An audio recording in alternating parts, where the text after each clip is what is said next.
My name is Nick Floyd. I have a long history with Magic the Gathering. I created the Dan variant. Now I'm creating this. Welcome to Magic Storytime.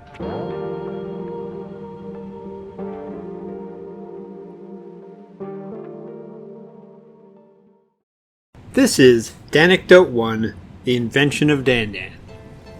My magic claim to fame is the variant known as Dan, or Forgetful Fish. I created it about 1996, and after carrying the deck with me for about 2 decades, playing it with whoever I could get to try it, I finally posted it online in 2016 so others could enjoy.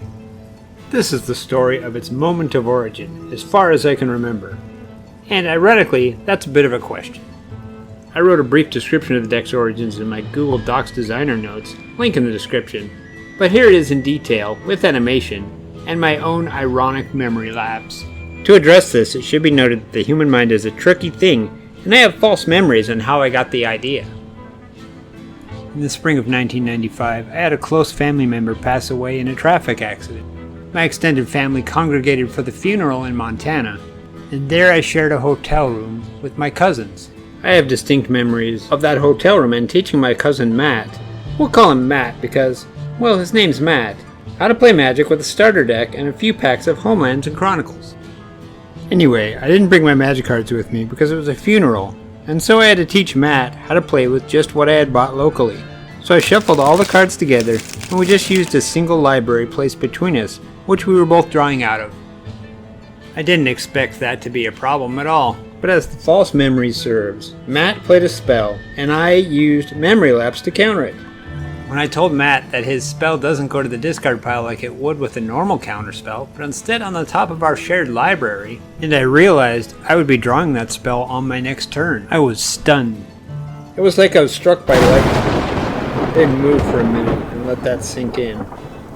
I had thought that playing out of the same library wouldn't have caused a problem. But not with memory lapse, it was pretty unique. I had the idea to build a variant deck where both players played out of the same library that utilized memory lapse. How my false memory concludes is I was sitting there gapped-mouthed contemplating the situation when another family member came in through the hotel room door, and Matt and I's game ended there. But this is a false memory. Funeral where my cousin Matt and I shared a hotel room, and I remember teaching him Magic on the bed, took place in spring of 1995, so it couldn't have been then, as Chronicles and Homelands were not released until the summer and fall of that year, months later. And Memory Lapse was not a new card at the time I used it on Matt and realized its potential in a variant. It was already well known to me as a subpar counterspell. The fact that I can't actually remember when this took place is somewhat ironic. Looks like I myself have memory lapse. So when was it? I figured it had to be Christmas that year. My family and Matt's family got together at Christmas of that year and again in the summer of '96 for a family reunion, which I know I had other decks with me at the time because at the reunion I had the inaugural Pro Tour gold bordered deck set, which I had won at a Pro Tour qualifier a few months earlier. In fact, I couldn't go to that Pro Tour that I qualified for because it was the same weekend as my family reunion. But that's a story for another time. In my next Danecdote, I will talk about building the deck and how I chose Dan as the deck's only creature. And with that Danecdote, I expect to drop a new Dan variant, so definitely come back for that. And don't forget to like, subscribe, and share this video, and leave a comment. I really like hearing your thoughts about my videos and my variants.